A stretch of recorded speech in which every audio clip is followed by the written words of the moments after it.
ಹರೇ ಕೃಷ್ಣ. ಆತ್ಮೀಯರೆಲ್ಲರಿಗೂ ಕಲ್ಯಾಣಿ hidden ವೈಬ್ಸ್ಗೆ ಸ್ವಾಗತ.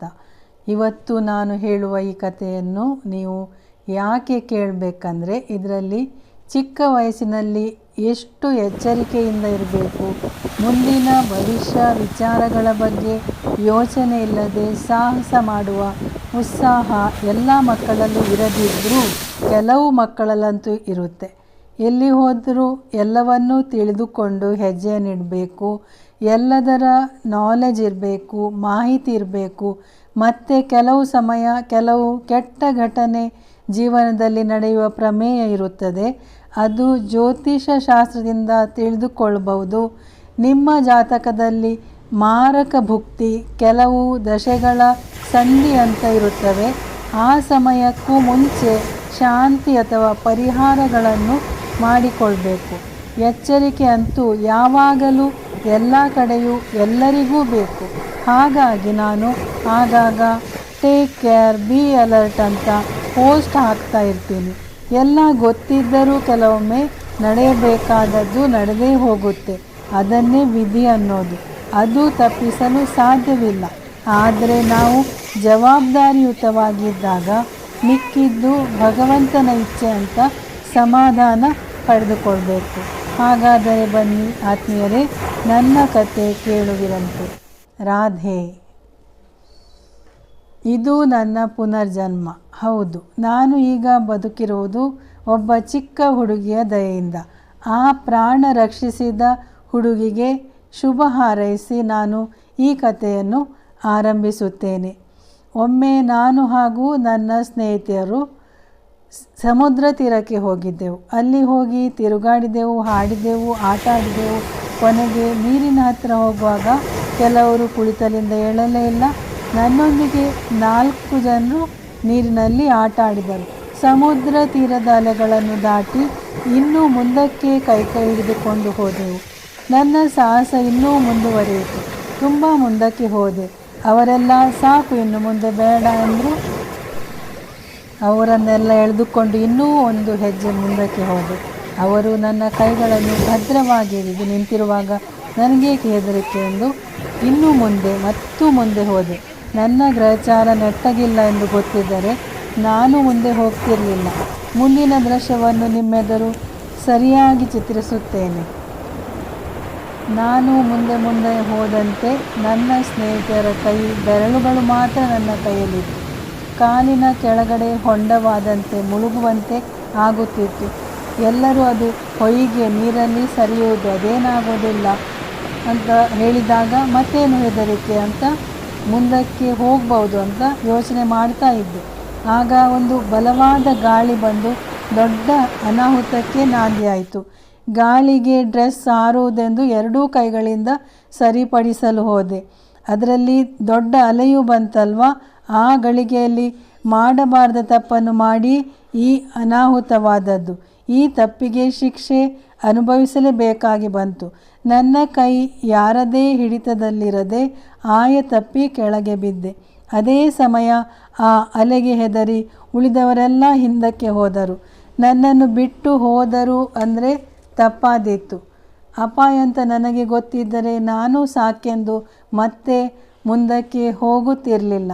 ಆದರೆ ನನಗೇನು ಗೊತ್ತು, ಎಲ್ಲರೂ ನನ್ನ ಕೈ ಹಿಡಿದಿದ್ದಾರೆ ಅಲ್ವೇ, ಮುಂದೆ ಹೋದರೆ ಅವರು ಗಟ್ಟಿ ಹಿಡಿದಿದ್ದಾರೆ ನನ್ನನ್ನು, ನನಗೇಕೆ ಹೆದರಿಕೆ ಎಂದು ಹೋಗ್ತಾ ಇದ್ದೆ. ಆ ದೃಶ್ಯವನ್ನು ಸರಿಯಾಗಿ ಚಿತ್ರಿಸುತ್ತೇನೆ.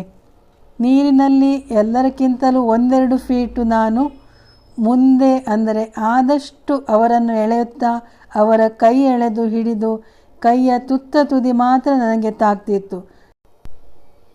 ಸಮುದ್ರ ತೀರದಲ್ಲಿ ತುಂಬ ಜನ ನೆರೆದಿದ್ದರು.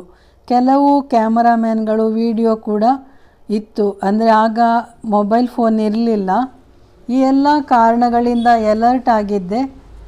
ಇಂಥ ಪ್ರಸಂಗ ಬೇರೆ ಕಡೆ ಯಾರಾದರೂ ಮಾಡಿದರೆ ಅವರಿಗೆ ಬೈತಿದ್ದೆ ನಾನು. ಪ್ರಾಣ ಹೋಗುವಾಗ ಇವರಿಗೆ ಎಂಥ ನಾಚಿಕೆ ಎಂದು. ಅದೇ ತಪ್ಪನ್ನು ನಾನು ಮಾಡಿದ್ದೆ. ಆದರೆ ಒಬ್ಬ ಹೆಣ್ಣಾದವಳು ಪ್ರಾಣಕ್ಕಿಂತ ಮಾನ ಮರ್ಯಾದೆಗೆ ಹೆಚ್ಚು ಬೆಲೆ ಕೊಡುವವಳೆಂದು ಸ್ವಂತ ಅನುಭವದಿಂದ ಸ್ಪಷ್ಟವಾಯಿತು. ಅವರೆಲ್ಲ ತುಂಬ ದೂರದಲ್ಲಿದ್ದರು. ನಾನು ಎಷ್ಟು ಮುಂದಕ್ಕೆ ಹೋಗಿದ್ದೇನೆಂದರೆ ಆಗಲೇ ತಿಳಿದದ್ದು. ನನಗೆ ಗಾಬರಿ ಆಯಿತು. ಯಾರಾದರೂ ಬನ್ನಿ, ಕೈ ಹಿಡಿಯಿರಿ, ಯಾರಿದ್ದೀರಿ, ಎಲ್ಲಿದ್ದೀರಿ ಎಂದೆಲ್ಲ ಚಡಪಡಿಸುತ್ತಿದ್ದೆ. ಹೆದರಿ ಆ ನೀರಿನಲ್ಲಿ ಕೂಡ ಬೆವರಿದ್ದೆ. ನನ್ನನ್ನು ಉಳಿಸಲೆಂದು ಬಂದು ಅವರು ಬಿದ್ದು ಸತ್ತರೆ ಎಂದಿರಬೇಕು. ಯಾರೂ ಮುಂದೆ ಬರಲು ತಯಾರಿರಲಿಲ್ಲ. ಆದರೆ ಚಿಕ್ಕ ಮಕ್ಕಳಿಗೆ ಹೆಚ್ಚಿಗೆ ಏನೂ ಆಲೋಚನೆ ಬರುವುದಿಲ್ಲವಲ್ಲ. ಆ ಗುಂಪಿನಲ್ಲಿ ಒಬ್ಬ ಚಿಕ್ಕ ಹುಡುಗಿಯೂ ಇದ್ದಳು. ನೋಡಲು ಗುಂಡು ಗುಂಡಾಗಿ ಆರೋಗ್ಯವಂತಳಾಗಿದ್ದಳು. ನನ್ನ ಜೀವನ್ಮರಣ ಹೋರಾಟ ಕಂಡು ಅವಳೇ ದೇವರಂತೆ ಮುಂದೆ ಬಂದಳು. 2-3 ಸಲ ನನ್ನ ಕೈ ಹಿಡಿಯಲು ಪ್ರಯತ್ನಿಸಿ ಸೋತಳು. ನನ್ನ ಪ್ರಾಣ ಸಂಕಟಕ್ಕೆ ಅವಳ ಕೈ ಸಿಕ್ಕಿದ್ದೇ ತಡ, ಬಿಡದೆ ಗಟ್ಟಿ ಹಿಡಿದೆ. ಪ್ರಾಣ ಹೋಗುವ ಇಂಥ ಸಂದರ್ಭದಲ್ಲಿ ಸಿಕ್ಕಿದವರನ್ನು ಎಳೆಯುತ್ತಾರೆಂಬುದನ್ನು ಕೇಳಿದ್ದೆ. ಎಲ್ಲಿಯಾದರೂ ಅವಳು ಬಿಟ್ಟು ಹೋದರೆ ಮತ್ತೆ ನನ್ನ ಬಳಿ ಯಾರೂ ಬರಲಿಕ್ಕಿಲ್ಲವೆಂದು ನನಗೆ ಖಂಡಿತ ಗೊತ್ತಿತ್ತು. ಕೊನೆಗೆ ಅಲೆಯ ರಭಸ ಸ್ವಲ್ಪ ಕಡಿಮೆಯಾಯಿತೆಂದು ತೋರುತ್ತದೆ.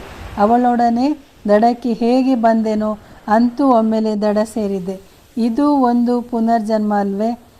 ಇಷ್ಟರವರೆಗೆ ಎಲ್ಲ ಕುಲದ ದೇವರನ್ನು ಕರೆಯುತ್ತಿದ್ದ ಉಳಿದ ಸ್ನೇಹಿತರು ಆ ದೇವರಿಗೆಲ್ಲ ಥ್ಯಾಂಕ್ಸ್ ಹೇಳಿದರು. ಇಷ್ಟೆಲ್ಲ ನಡೆದರೂ ಏನೂ ನಡೆದಿಲ್ಲವೆಂಬಂತೆ ನನ್ನ ಹಾಸ್ಯ ಪ್ರಜ್ಞೆ ಆ ಸಮಯದಲ್ಲೂ ಎಚ್ಚೆತ್ತಿತು. ಸುರಕ್ಷಿತಳಾಗಿ ತಲುಪಿದ ನನ್ನನ್ನು ನೋಡಿದ ಕೂಡಲೇ ಅವರ ಖುಷಿ ಕಂಡು ನನಗೆ ಇವರನ್ನು ಪುನಃ ಹೆದರಿಸಬೇಕೆಂದು ತೋರಿತು. ಒಮ್ಮೆಲೇ ತಲೆ ತಿರುಗಿದಂತೆ ಕಣ್ಣುಗುಡ್ಡೆ ಮೇಲೆ ಮಾಡಿ ಬೋಧವೇ ಇಲ್ಲದಂತೆ ನಟಿಸಿದೆ. ಎಲ್ಲರೂ ಪುನಃ ಅವರ ಇಷ್ಟದೇವರನ್ನು ಕರೆಯಲು ತೊಡಗಿದರು. ನಾನು ಜೋರಾಗಿ ನಕ್ಕೆ. ಇವಳಿಗೆ ಬಿದ್ದು ತಲೆಗೇನಾದರೂ ಪೆಟ್ಟಾಗಿದೆಯೋ ದೇವರೇ ಎಂದು ಮತ್ತೊಮ್ಮೆ ದೇವರಲ್ಲಿಯೇ ಕೇಳಿದರು. ಮತ್ತೆ ನಾನು ಹೇಳಿದೆ, ನಾನು ತಮಾಷೆಗೆ ಮಾಡಿದ್ದು ಅಂತ. ನನ್ನನ್ನು ಅವರೆಲ್ಲ ಪ್ರೀತಿಯಿಂದ ಬೈದರು, ಹೊಡೆದರು. ನೀರಿನಲ್ಲಿರುವಾಗ ಕೂಡ ಯೋಚನೆ ಕಡಿಮೆಯೇನೂ ಇರಲಿಲ್ಲ. ಹೀಗೆ ನಾನು ಸತ್ತರೆ ನನ್ನ ಹೆಣ ಸಿಗುವುದೇ, ಅಂತ್ಯ ಸಂಸ್ಕಾರ ಏನಾದರೂ ಮಾಡ್ತಾರೋ ಇಲ್ವೋ ಅಂತ ಚಿಂತಿಸುತ್ತಿದ್ದೆ. ನನ್ನ ಹಾಸ್ಯ ಪ್ರಜ್ಞೆಲ್ಲ ಬಿಟ್ಟು ಸರಿಯಾದ ವರ್ತಮಾನ ಕಾಲಕ್ಕೆ ಬಂದೆ. ಈ ವಿಷಯ ಯಾರಲ್ಲೂ ಹೇಳಬೇಡಿ, ಮನೆಯಲ್ಲಿ ತಿಳಿದ ನನ್ನನ್ನು ಎಲ್ಲಿಯೂ ಹೋಗದಂತೆ ತಡೆದಾರು. ನನ್ನ ಸಾಮರ್ಥ್ಯಕ್ಕೆ, ಸಾಹಸಕ್ಕೆ ಎಲ್ಲರಲ್ಲಿಯೂ ಪ್ರತ್ಯೇಕ ಕರೆದು ಹೇಳಿ ಅವರಿಂದ ಮಾತು, ಭಾಷೆ, ಆಣೆ, ಪ್ರಮಾಣ ಎಲ್ಲ ಮಾಡಿಸಿದೆ. ಇಷ್ಟೆಲ್ಲ ಪ್ರಾರಬ್ಧ ಆದ ನಂತರ ಅಲ್ಲಿರಲು ಯಾರಿಗೂ ಮನಸ್ಸಿರಲಿಲ್ಲ.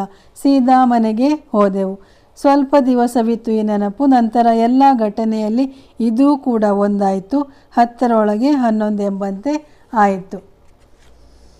ಮರಣವೆಂದರೆ ಹೆದರಿಕೆ ಏನೂ ಇರಲಿಲ್ಲ. ಆದರೆ ಆ ದಿನ ಅಷ್ಟು ಮಜವಾಗಿರುವಾಗ, ನನ್ನ ಸ್ನೇಹಿತರೊಡನೆ ಇದ್ದು ಆನಂದಿಸುವಾಗ ಉಳಿದ ಕಷ್ಟಗಳ ನೆನಪು ಯಾರಿಗೆ ಬರುತ್ತದೆ? ಬಂದರೂ ಅದೆಲ್ಲ ನಿಕೃಷ್ಟ. ಇಷ್ಟೆಲ್ಲ ಆಗಿರುವುದು ಅಷ್ಟು ಮುಂದೆ ಹೋದ್ದರಿಂದ. ಯಾರೂ ಹೋಗಬಾರ್ದು ಅಷ್ಟು ಮುಂದೆ, ಅದು ಈಜು ಬಾರದವರು. ಹೋದರೂ ಎಂಥ ಪ್ರಸಂಗವೇ ಆಗಲಿ ಯಾರ್ದಾದ್ರೂ ಕೈ ಹಿಡಿದುಕೊಂಡೇ ಇರಬೇಕು. ಈಜು ಕಲಿಯುವುದು ಉತ್ತಮ. ಹುಟ್ಟು, ಬದುಕು, ಸಾವು ಇವು ಯಾವುದೂ ನಮ್ಮ ಕೈಯಲ್ಲಿಲ್ಲ. ಆದರೂ ಸಾಯಲು ಇಚ್ಛಿಸುವವರು, ಆತ್ಮಹತ್ಯೆ ಪ್ರಯತ್ನಿಸುವವರು ಯಾವುದೋ ಒಂದು ಚಿಕ್ಕ ಘಟನೆ ಇಟ್ಕೊಂಡು ಸಾಯಲು ಪ್ರಯತ್ನಿಸ್ತಾರೆ. ಆದರೆ ಬದುಕು ತುಂಬ ಇದೆ. ಹಲವು ವಿಷಯವನ್ನು ಮರೆಯುತ್ತಾರೆ. ಬಂದ ಕಷ್ಟ ಎಲ್ಲ ಎದುರಿಸಿ ಪರಿಹರಿಸಿ ಬದುಕುವುದು ಒಂದು ಸಾಮರ್ಥ್ಯ. ಹಾಗೂ ಬದುಕಿ ಉಳಿದರೆ ಏನನ್ನೂ ಸಾಧಿಸಬಹುದು. ಏನಿಲ್ಲವೆಂದರೂ ಇತರರಿಗೆ ಸಾಧ್ಯವಾದಷ್ಟು ಉಪಕಾರ ಮಾಡಿ ಉಚ್ಚ ಧ್ಯೇಯ ಆದರ್ಶಗಳನ್ನು ಉಳಿಸಿ ಬದುಕಬೇಕು. ಹಲವರಿಗೆ ಈ ರೀತಿಯ ಎಕ್ಸ್ಪೀರಿಯನ್ಸ್ ಆಗಿರಬಹುದು. ಇಂಥ ಘಟನೆಗಳು ಕೆಲವೆಲ್ಲ ನಡೆದಿರುತ್ತೆ ಹಲವರ ಜೀವನದಲ್ಲಿ. ಅದೇ ನಾನು ಹೇಳಿದಂತೆ ಮಾರಕ ಭುಕ್ತಿಯ ಸಮಯವಾಗಿರುತ್ತದೆ. ಕೆಲವು ಶಾಂತಿ ಪರಿಹಾರದಿಂದ, ಕೆಲವು ಹಿರಿಯರ ಆಶೀರ್ವಾದದಿಂದ, ಅವರ ದೈವಭಕ್ತಿ ಪ್ರಾರ್ಥನೆಯಿಂದ, ಅಥವಾ ಅನುಭವಿಸುವುದನ್ನು ಅನುಭವಿಸೇ ತೀರಬೇಕು, ಉಳಿದ ಪ್ರಾರಬ್ಧ ಕರ್ಮಗಳನ್ನು ಮುಗಿಸಿಯೇ ಹೋಗಬೇಕು ಅಂತ ದೇವರು ಜೀವ ಉಳಿಸಿರಬಹುದು. ನಿಮ್ಮ ಅಭಿಪ್ರಾಯ ತಿಳಿಸಿ. ನಿಮಗೂ ಇಂಥ ಅನುಭವವಾಗಿದೆ ಎಂದು ತಿಳಿಸಿ. ಮುಂದಿನ ವಿಡಿಯೋದಲ್ಲಿ ಸಿಗೋಣ. ರಾಧೆ ರಾಧೆ. ಜೈ ಶ್ರೀಕೃಷ್ಣ. ಧನ್ಯವಾದಗಳು. ನಮಸ್ಕಾರ.